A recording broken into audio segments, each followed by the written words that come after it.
Hey there everybody, welcome if you're new to this channel. My name is Lisa and today I'd like to go into somewhat greater depth about the current situation the world is in and potentially why it is, or yeah, I'm going to lay out some information that potentially makes things much clearer than they have already been.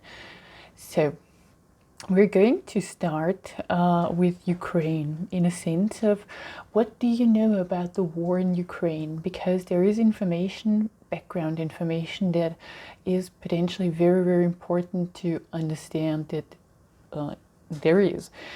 So, about Ukraine. Ukraine was part of Russia for a very, very long time.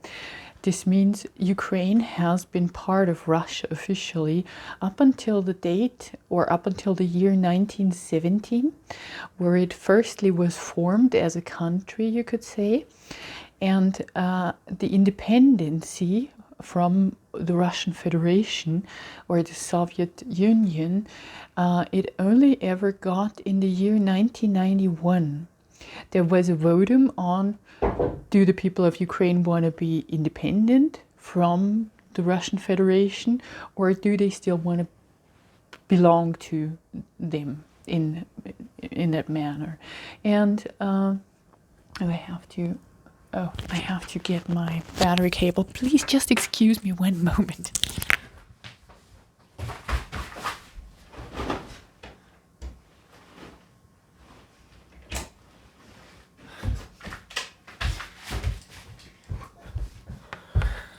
I have stuff on the floor because Julie is like super, she's Julie the dog.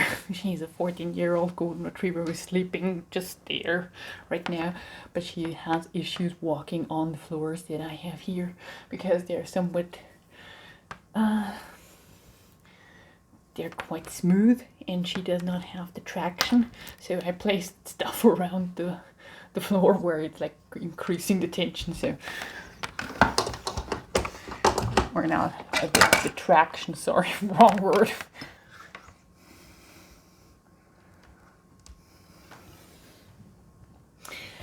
So, oh, this is my nice shirt. So, okay, yeah, but about Ukraine. So, so Ukraine has been actually quite a young country. In fact, much younger than the United States of America in terms of founding date. So, 1917 is a very, very, very important date in European history, or time span in European history, because the First World War was going on around that time, from 1915 to 1918. 1918, yeah, 89, yeah, 19. Anyway, so 1917, something important happened in Russia, and that was the purge, you could say, of the monarchs that were reigning at the time. Just give me one moment, I need to let Flori out, but Flori, magst du raus? I'm asking her if she wants to go outside, but now she is like running around the keyboard. Florentina, I'm opening the door. I'm leaving the area. I'm not blocking it because Flori is like super sensitive. Like, I'm not watching. Does she want to go out, or is it? Oh, now she's going. Oh no, she's just sitting there enjoying the air that streams in from the stable.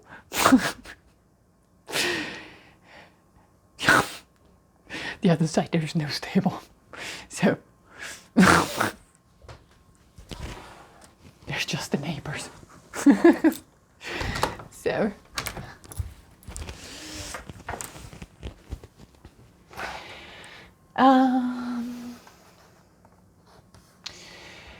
so 1917, the Romanovs, the Russian Tsars, were wiped out entirely. And they were reigning over Russia, or Russia had a monarchy up until this point, effectively. Russia, as I said, is the biggest country in the world, and its stability is somewhat important to the rest of the world, you could say. But during these times of monarchy, Russia was relatively stable. Then 1917 happened, the October Revolution, I think. Yeah, no, it is. They were the Bolsheviki, the revolution there. They took over, or the leader of the Bolsheviki was Lenin. And after Lenin, he wasn't there for too long. He died relatively soon after. There came Stalin. And both of these are like very, very criminal beings that killed a lot of people. There was also this, as I said, the purge, where they just got rid of a lot of people that they did not want there.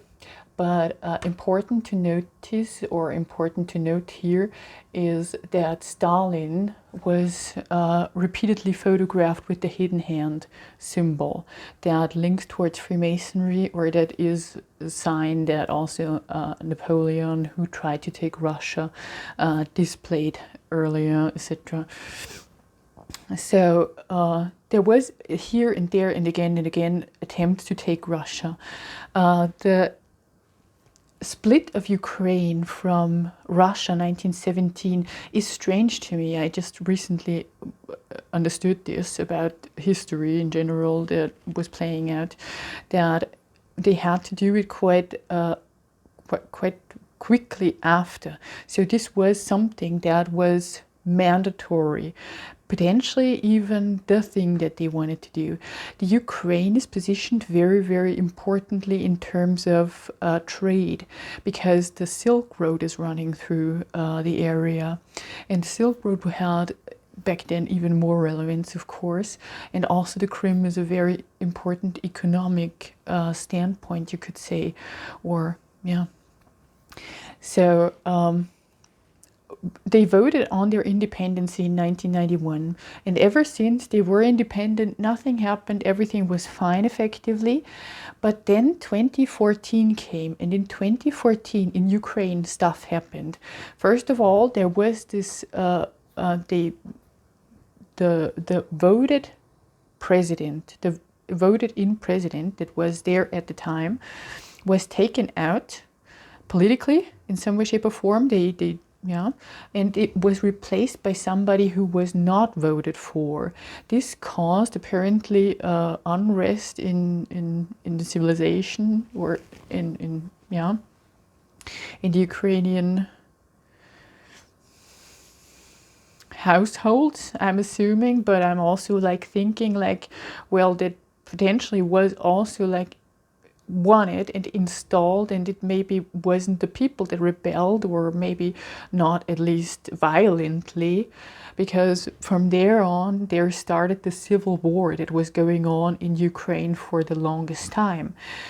Russia only ever engaged in a physical sense around the end of Corona. What happened prior was following.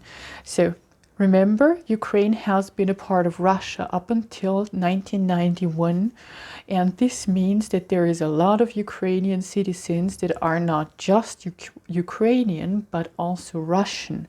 They do oftentimes, or many times, have double passports, so citizenship of both of these countries. So there is Russian people there that suffered effectively, also is the aspect that has to be put into consideration while the civil war was going on. Vladimir Putin did then something, and this something was to ask Ukraine to, I think it was in 2014 when it started, to define its borders, to clearly state this is where Ukraine is, or this is the border region. And I'm guessing he did this because, especially in the border regions, there is a lot of Russian population, people that still want to be close to Russia, potentially, or just due to the closeness. These were suffering tremendously. These were extra kind of suffering with the circumstances in the country playing out as they were. And these are things that the media does not really talk about, but it's important to understand what's going on there.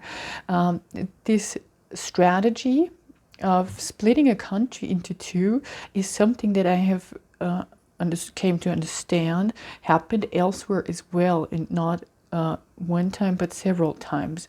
I'm going to give you an example of what the strategy is. They, and I'm going to name the name. In this case, it was Sir Mountbatten, which is was a member of the British royal family, effectively. He was put into position of power of India for a while, and while this was going on, Mountbatten being in charge of India effectively, the country split effectively with Pakistan. India and Pakistan were divorced, you could say, were separated due to a British royal, effectively, or due to somebody coming from the UK, or not UK, United Kingdom. There is a big story there that I'm just currently understanding, but Charles does play the main figure effectively. But we're going there back a bit later. I just wanted to give you an example because the UK did this same thing also to China and Hong Kong, effectively, kinda.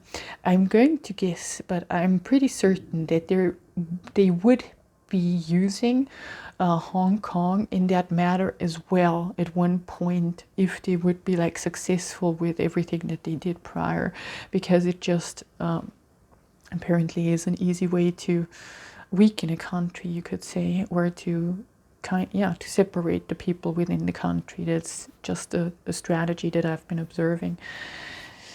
Hong Kong protests. Officially, I think the United Kingdom gave Hong Kong its freedom back, or its independency, but same thing with India, etc. But yeah, I'm bringing the UK in because also Trump was saying the thing about annexing Canada and Greenland because they need it for protection against Russian and Chinese ship. And he was saying, or he was like, yeah, Canada could be the 51st state. And the thing about that for me is following. America, or the United States of America, you were founded by a lot of British influence. And that British influence was Masonic British influence, in a sense of George Washington, for example. He was portrayed as a Mason. And the all-seeing eye that you have on your dollar bill is George Washington's eye. The Masonic lodges, the oldest Masonic lodges that exist around the world, are found in England and in Scotland. So there is the origin of free Masonic lodges, you could say, and therefore also this big influence onto America, or the United States of America. With Canada, you had the British ownership. You were kind of under British ownership, to be quite frank with you, because it's way more present there. Like there's, I don't need to explain it potentially, but there is like a lot of British influence there already. So kind of it's spinning together, like it's already under their it's already being guided from these Freemasonic circles, which I assume control the world, or controlled the world, or a large portion of the world up until now.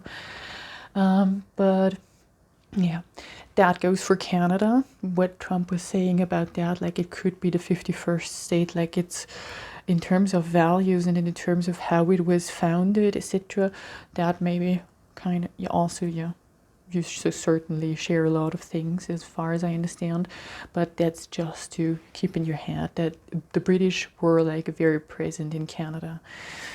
And then you have Greenland, and as I said, it's just for the close proximity towards Russia, certainly, maybe also because of the natural resources, because this is most likely also a reason why they're wanting Russia, because it's full of natural resources, and it's so big. But with Greenland, the thing is that this officially is under Danish rulership. And now, I think I explained this in the last video, but I'm going to just quickly cover it again. The EU is now pressuring all its EU countries. All the EU countries are pressured now to send troops into Antarctica to protect Greenland. But against Trump is the official narrative. But what it effectively does is following. It positions there a strong military presence, European as well as American. Why? Because they're in preparation, apparently. Now, the UK, this is a relatively recent headline that I have been reading. Now, the United Kingdom is sending 30,000 troops into Ukraine, meaning that they're sending now troops to protect Ukraine officially against Russia. But what it appears to be is just preparational there as well. So you now have the sea path, or the path over the sea or through the sea and over the land. So you have two access points, or two potential points of getting into Russia there. So with Donald Trump, there is, I did a lot of reverse speech analysis of things that Donald Trump said throughout the past few months. And within pretty much every single one I did, if it was a longer one especially, there was at one point a saying, reverse speech. If you don't know what it is, just Google it. You find a very good explanation of that. I talked about this in prior videos, so I just want to go forward. So, but the reversals that I found, and I also put this, if you want to hear it, what he's saying, is NATO in it, a very short video with drums or with drum music. There it's also in there if you want to hear it. The video is called Soon. And it's just about 1 minute and 4 seconds or something.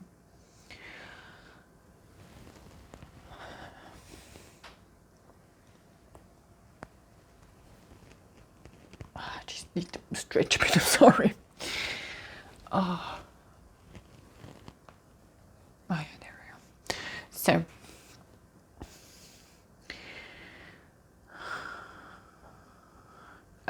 Ukraine, Russia.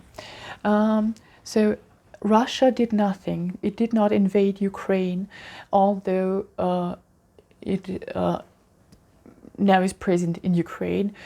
They waited for them to be for the Ukraine to give them the information about where are your borders, etc. And the thing that I'm now wanting to shine a light on is following.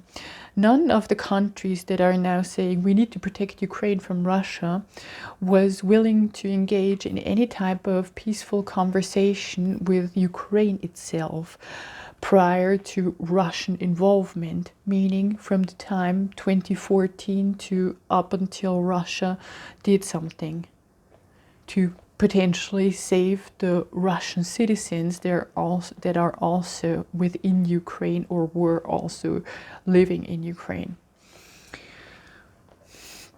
Nobody engaged in peaceful conversation or any attempt to bring peace to the people of Ukraine. So what they're doing now is not an endeavor that is taken towards, I'm sorry, why did I say it like that? Maybe somebody will find out.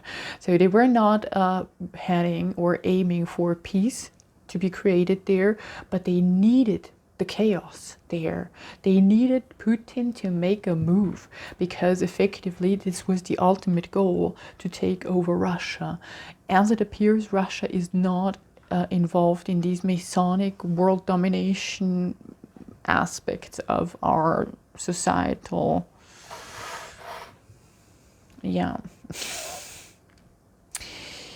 of the society that we're in the Western world are kind of exposed to, let's put it like this. But it could be that Russia or Putin is part of the plan, and it's just about killing just immensely, or just pretty much all people, up, just leaving a few. That's also a possibility. But I'm more drawn to believe that as they were trying to take Russia throughout history again and again, and then they're splitting up the country, meaning to me, or saying to me, or meaning that they weren't successful in completely taking over the entire continent. I'm drawn to being like, say like continent because it's so big, but the country. But maybe this is just a wink in terms of Asia and the greater part of Asia that is then also like close to Russia. That this would be potentially also another step that they would be taking. I don't know. But yeah, so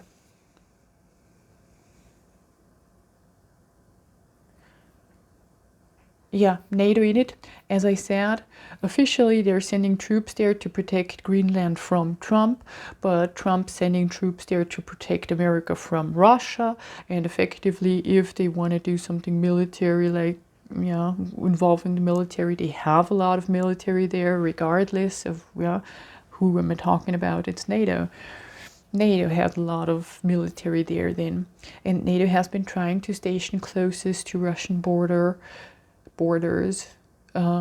ever since. Like, I don't know when they did not want to be close to Russia, but now with the Ukraine you have, of course, this immense presence close to Russia. So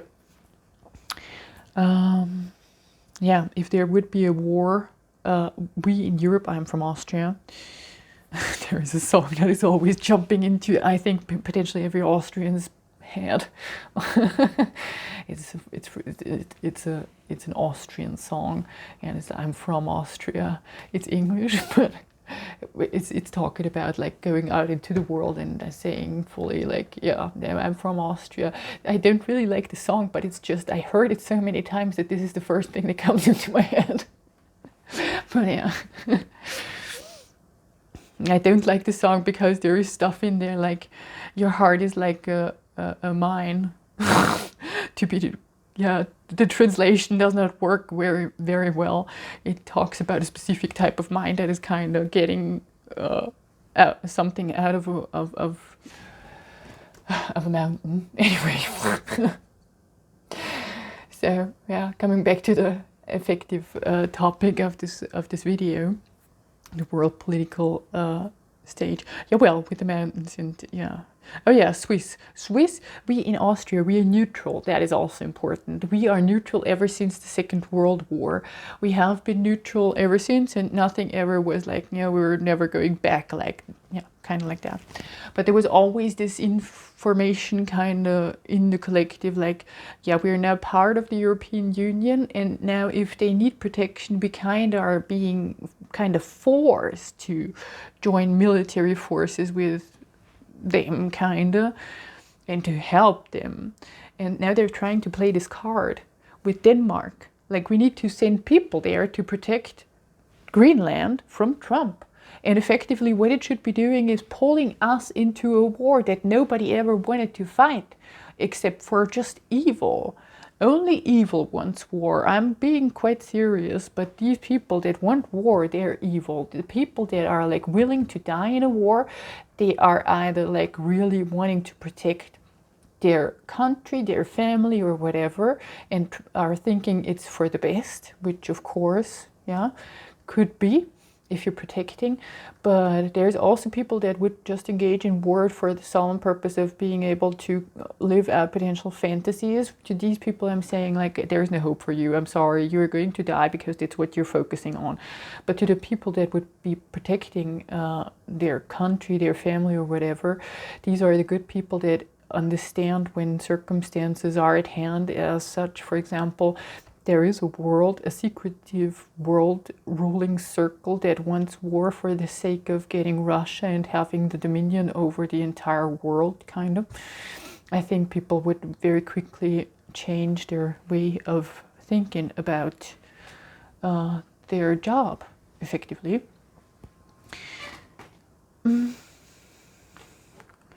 So I think I said everything in terms of the historical relevance. Yeah, now we're going to the media and what the media is trying to paint at this very moment, and what they have been painting already in a very clear manner, you could say. So I'm going to talk about the interview with Tucker Carlson and Putin. I'm just trying to, because I want to step a bit away from the camera, because there I can be upright. So Tucker Carlson interviewed Vladimir Putin not too long ago, and in this interview Tucker Carlson was like for a long time quite silent, because he was listening to Vladimir Putin's words, which were explaining a lot of Russian and Ukrainian history, effectively what I just told you. So important aspect of the entire conflict, really, really important. But Tucker Carlson, either he did not understand, which is possible, due to the fact that he was just too scared. That is a possibility, because Tucker Carlson grew up in America and has potentially heard over and over again that Russia is the enemy, the absolute enemy of the US, which is not correct as far as I understand. Oh yeah, I need to say something about Vladimir Putin as well. This is very, very important to just know about this. When Corona was going on, there was potential for food shortages, and people were talking about that, of course. And Vladimir Putin said to the world, effectively, Russia had a great year, or we were able to produce much more than we need, and we're willing to give this to the world, and to for a very, very small price, effectively. So Putin was very, very much like helping and trying to help wherever he could. He was only ever, I think, moving towards Ukraine because of the people that were screaming for help there. As I said, there was a lot, and there is still a lot of people that are partly Russian, or they have both. So Tucker Carlson's interview with Vladimir Putin, he was either too scared to really understand and to really be calm enough to listen effectively, excuse me, or he really does not have the necessary intelligence to understand, or the mental capacity to understand the relevance. Because when the leader of the biggest country in the entire world is telling you something for over an hour, you can potentially assume that it's important. So it's either that, or he's simply needed to paint it in a specific way, like to paint Putin in a specific way. That is also an option, because this is going on now. There is a reporter, I think it's Maria Bartiromo. I looked her up. I'm guessing it's her that said it like this. She was saying, how could Trump even talk with a dictator like Putin? And I'm like, what do you know about Vladimir Putin? Vladimir Putin was voted into office. Then there was somebody else for a while, but then people of Russia wanted Putin effectively back. He was a good leader, apparently, and comparable to other societies, I think the stability of Russia has been outstanding for the last few centuries. When I look towards America, you had 9/11, you had wars, several, you had a lot of things going on in your country. So, and every time there was a different person at a position of power. So, yeah. Just to call somebody dictator because they're there for a long time is not very smart. This is not very intelligent to do. And also, as I said, if you paint somebody in a specific light, you're also responsible for what people understand. And so therefore, I'm full on honest. But if you're a warmonger, you should not be talking to people. You should not be like out there. And if you're not smart enough to be a journalist, then you should work somewhere else. But if you're like scared, and I understand that it's a possibility, and you just did not check up on the fact, you better do your job right. So yeah, to paint Vladimir Putin in any other light other than, for example, he wanting to be like, yeah, here is food for the world, we have more than we need, take it if you need it, is a good sign. Russia in general, yeah, what can I say more? We will find out, as I said, if this is all just one gigantic puppet show, and it's just, yeah, we need to kill pretty much everybody. As I said, that's a possibility, because the awakening in people and to wield control over people, you need them to be weak. You need them to be mentally confused or just scattered all over the place. This is why so much is happening at the time, right now, I'm assuming. Chaos. To then force, yeah, and this is where it's leading, or what they're potentially trying to do. They're trying to force a move of Russia. They're trying to force Russia to do something, potentially, which they already have with Vladimir Putin's involvement then in the Ukraine conflict. They already forced his move there effectively. But now I think they either are going to for another move like that, like wanting him to do something, but I'm more drawn to believe that they will try and frame him for something. This is why the media is now proclaiming that Putin is, for example, a dictator, and how could you even have how can you even think about having peaceful conversations with that man? Because annexing Ukraine, that is horrible, but if Trump wants to annex Canada, that's totally fine, although these Canada and US, as far as I understand, never were one country, when Russia and Ukraine effectively were one country at one point, not too long in the past. So there is a double standard. There is a massive, massive double standard, and it's painting something for your brain to follow along, for your brain to be programmed and influenced by the information. So yeah, Charles the Spider, King Charles now, in my understanding, Amanda Ellis, I watched her video on I watched all of her videos, so. But there was the video where she was mentioning the guy being swallowed by a whale. Oh my God, aren't we living in biblical times? It's truly fascinating. But I found something so interesting, because when she was talking about Charles, she said Prince. Why did I? Yeah, well, interesting. In a sense of, she was speaking about Prince Charles, and yeah, she was speaking about Prince Charles in a way of, or that he was telling people that you could talk to trees, etc., quite a while ago, which is highly sympathetic. But I found it so interesting, because when he was Prince of Wales. That I found super interesting. And that her consciousness produced this image effectively, for me at least, to be able to observe it like this. So yeah, the whale, this, yeah, Charles the Spider. Weedy spiders do not come here. This is a saying that is found in Bohemian Grove, as far as I understand.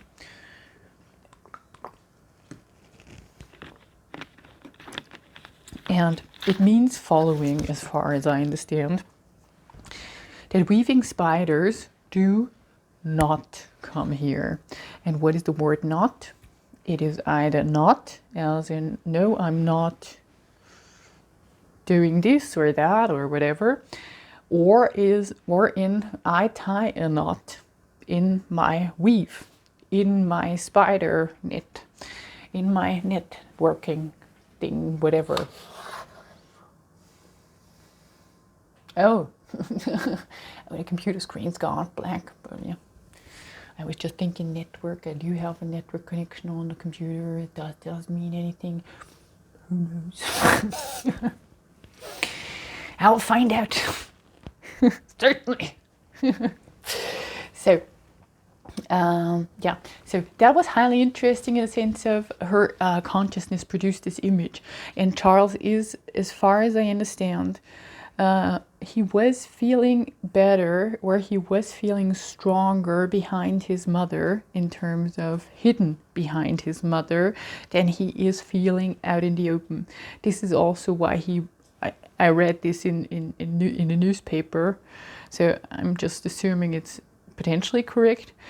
But apparently Charles is going to give up the crown, which fits perfectly into what I've been observing about him. He is good in the background and in the hidden, or he was good there with his mother protecting him. I don't think it will work with William as well, but yeah.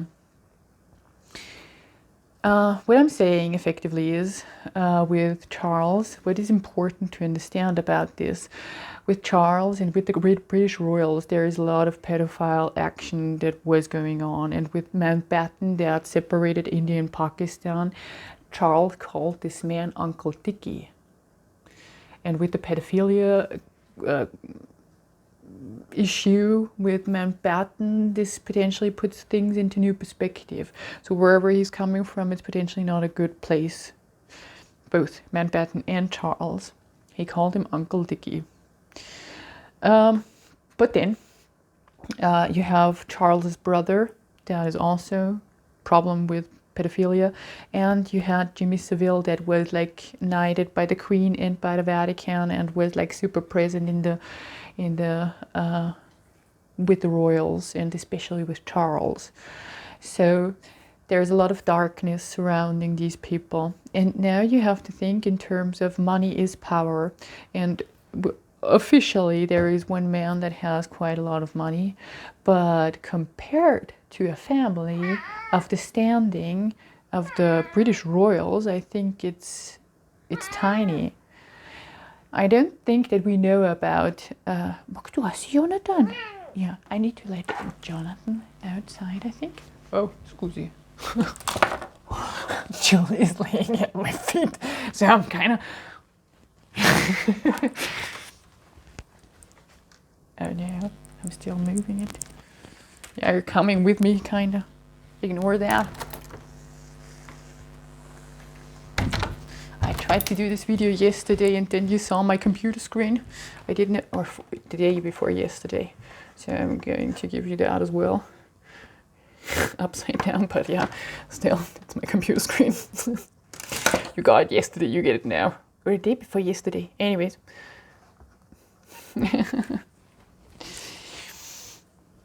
So, oh yeah, the British royals.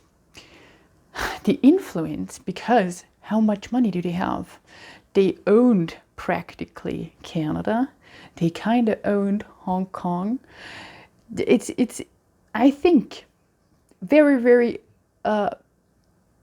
probable that they have, as I said, wealth beyond anything that Elon Musk or whoever is apparently the richest person at this point could ever compare to. And so their influence much, much greater.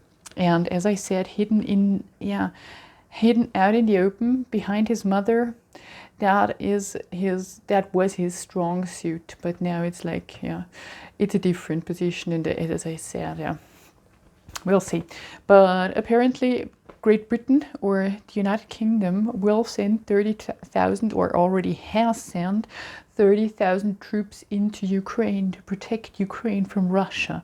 And with all the takeovers with the Bolsheviki, etc., and yeah, there was always a UK present, interestingly enough.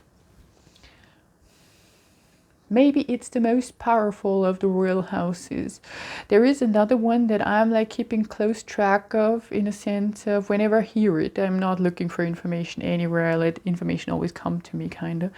But the Dutch royals are, there is a lot of going on there as well, because you have the Bilderberger, the builder, Bilderberger.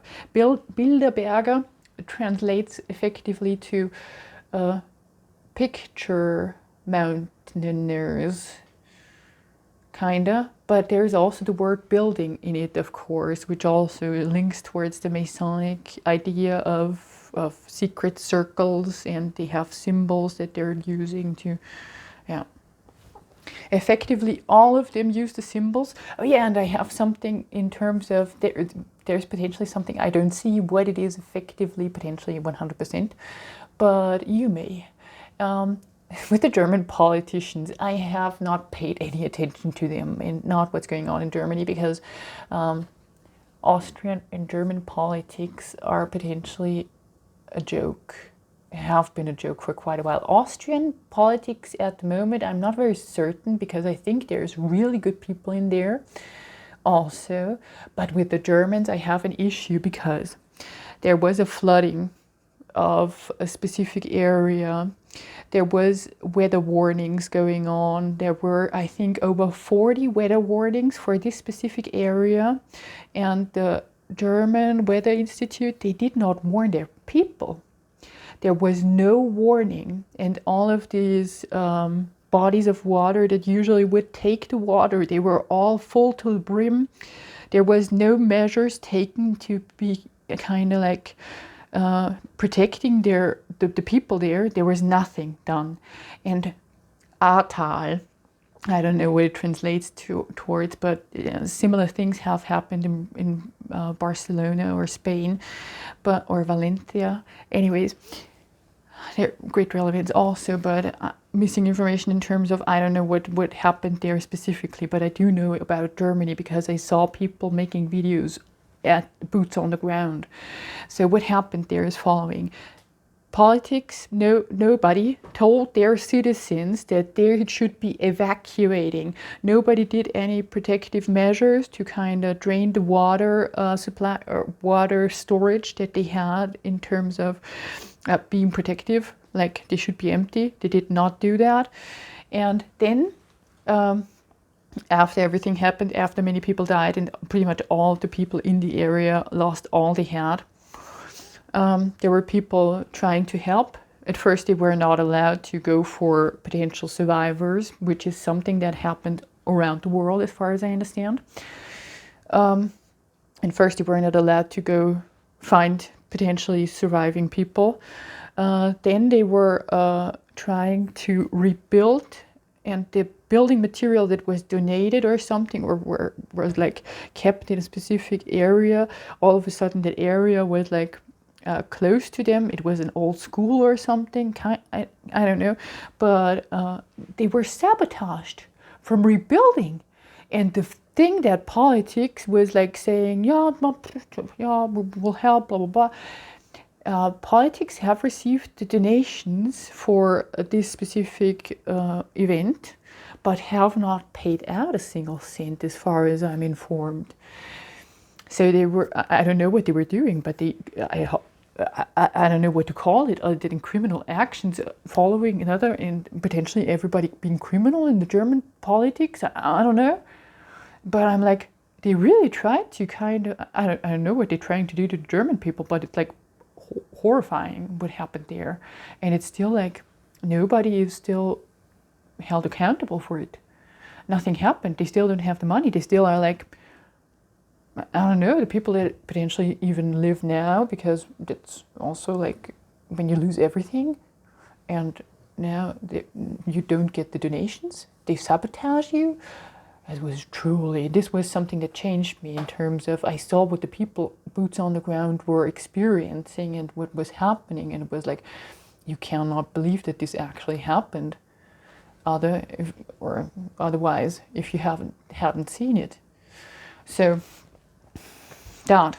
But with German politics, Amanda made me aware that they have an election coming up because, as I said, we also had just recently an election. So there's here and again, we have many elections throughout the years. But she was talking about, now they already have voted. It's März.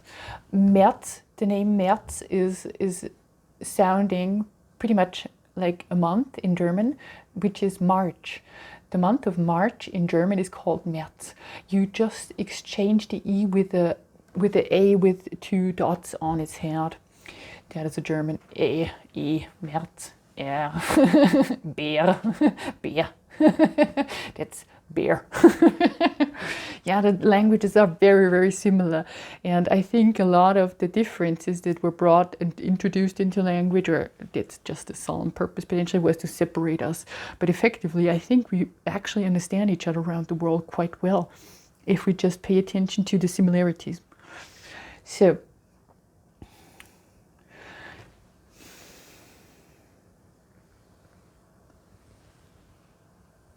or there may be opposing meaning, but if we, I think that would be a great path. But anyway, so there is this person which has the name, effectively, in my understanding, because I always only ever heard it, of March, the month of March, effectively, which is next month.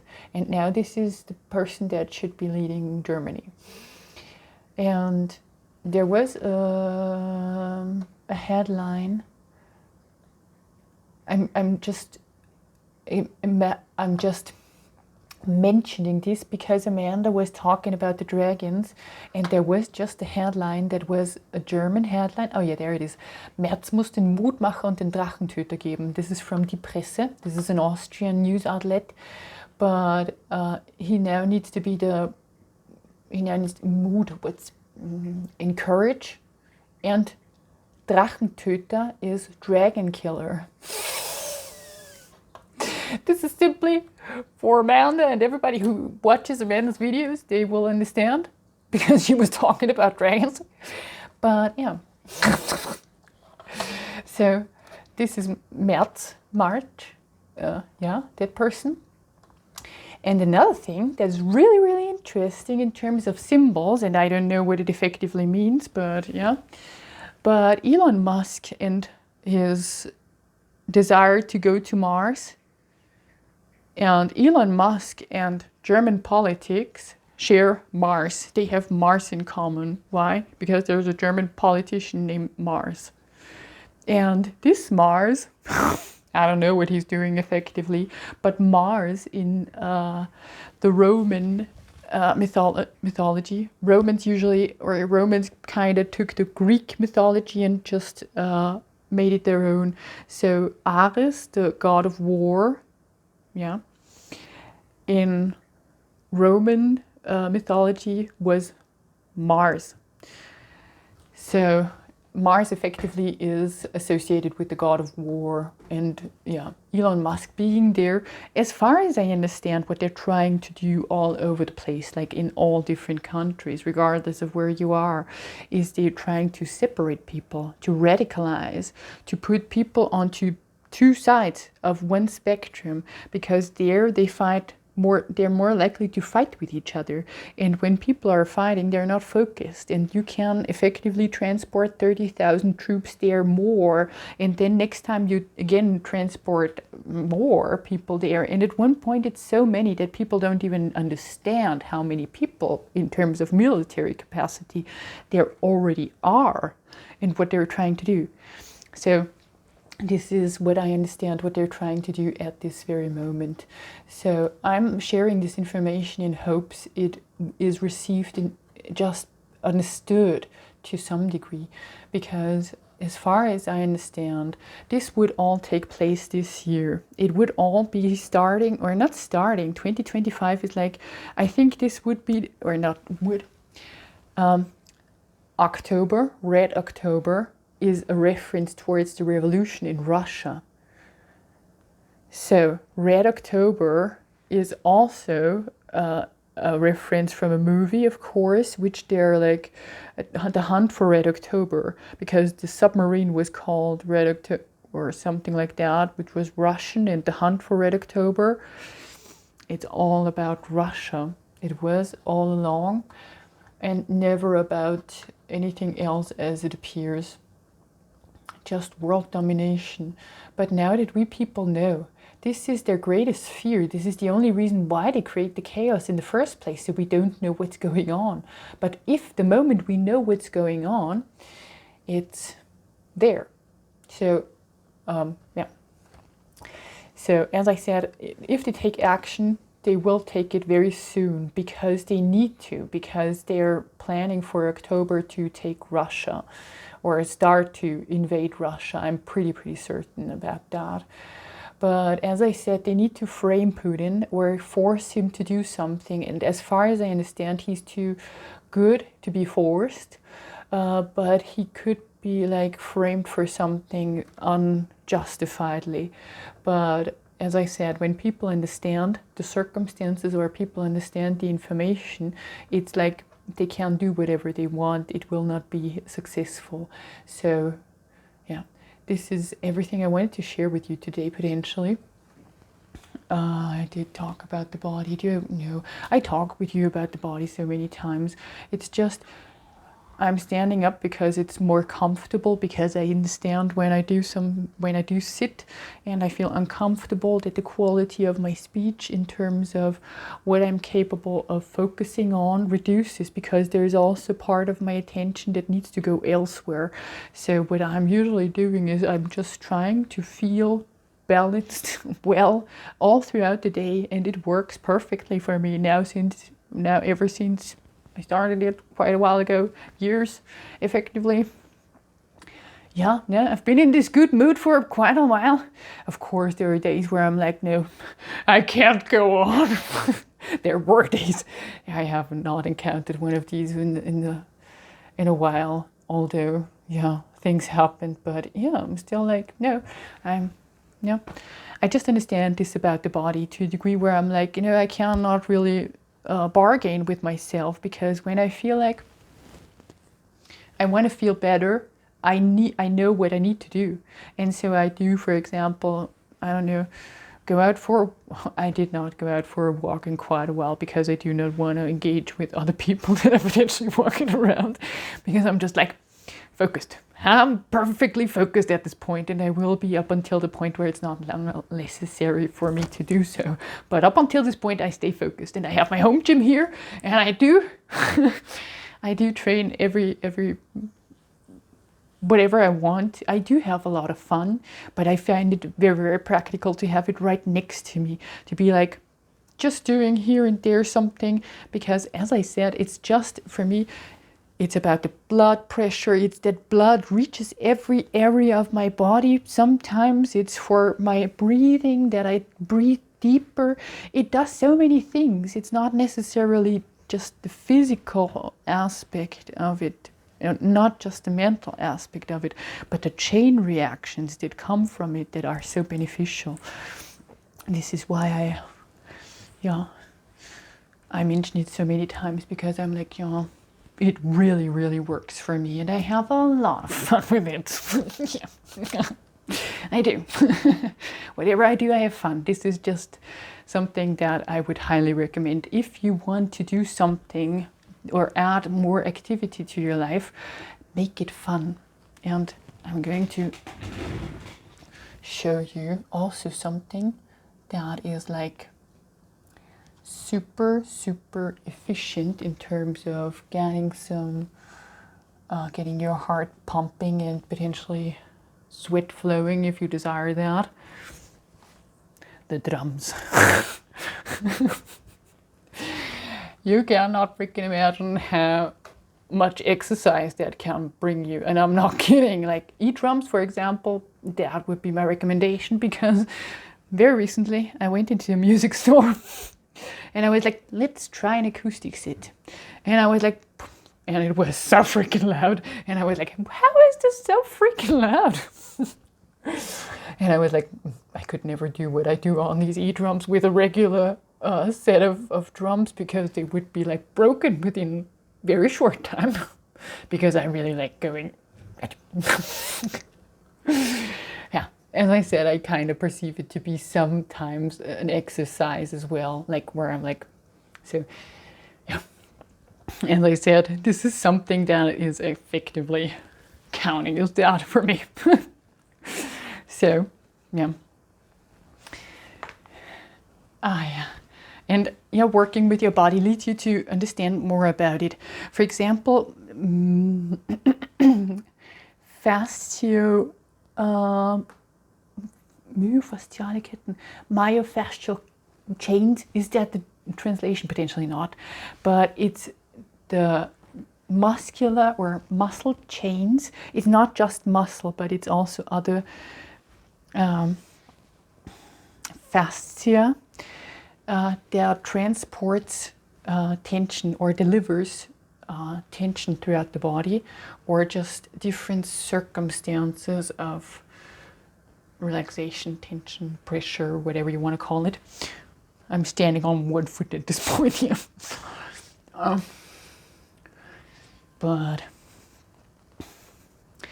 when you start, for example, noticing that your body is sending you signals in terms of, now I'm feeling my quadriceps, which is the front of the leg, of the upper leg.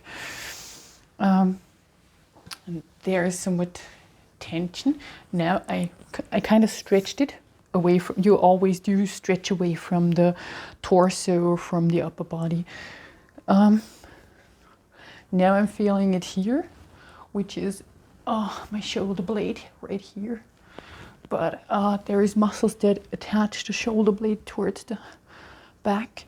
Now I'm feeling it on the other side, the other shoulder blade. Now something in my neck released. And now I feel my hip and the position of my knee to my hip, my glutes, and something in my here in the vertebra area. Just there we go. This was my hip. I always do things that feel good. Sometimes I'm just going in there and I'm still I'm very, very hyperly observing what's going on inside my body. And this way you find out things that you would never be able to find out anywhere else, because it's your body, and your body is guiding you through different points, you could say, if you desire so, when you want to release something, but it's always aiming for perfect balance, in a sense of it will give you signals otherwise. So, yeah. So I'm still feeling it in my back. Okay, now the lift hip also did something.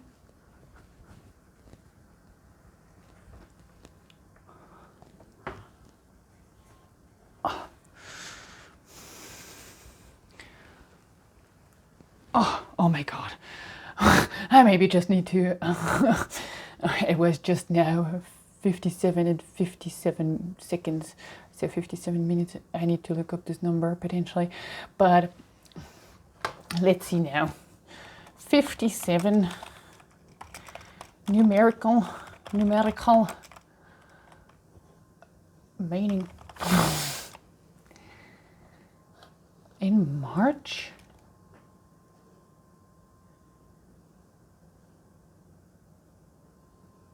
Okay, Russian Air Force. Oh, I'm in the news there, but okay. They produced Russian Air Force. There's a Su-57.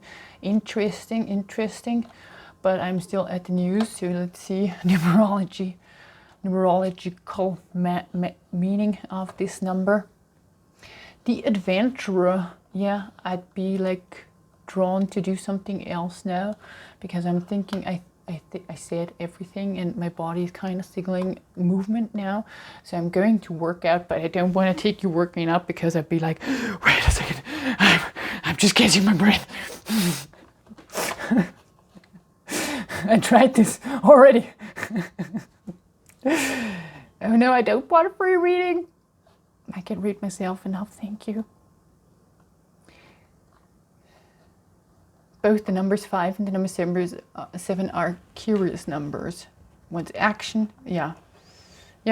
So I think I take this as a sign that also my mind is like now going towards, let's do something different, Lisa, now. And I'm like, okay. There's a conversation between my head and my heart, because my heart is always like wanting to stay and do even more good if I could and if I can. So, but my brain is also like, we had a plan, now go. And I'm like, really? So there. So, but yeah, I think I said everything that is relevant and important. So thank you very, very much for your attention. I hope to see you soon. I'm currently taking a bit more care, where I'm currently spending more time with my grandmother, because she's now 86. She's turning 86 in a few months. And it just, I'm drawn there because she's my last grandmother that I have. And I really, really love my family, and yeah, I love her. I spent a lot of my childhood with that woman. She's great. So this is also a reason why I haven't been posting videos also like it. I'm always keeping track of what's going on, but this was feeling like it needs to be said because people need to understand what's potentially going on. And as I said, if you find out why Elon Musk is seeking Mars in Germany, please let me know. So yeah, I love you all. I love you all forever, infinitely. And yeah, I hope to see or hear from you soon, or read from you, depending on. And let's just keep forward.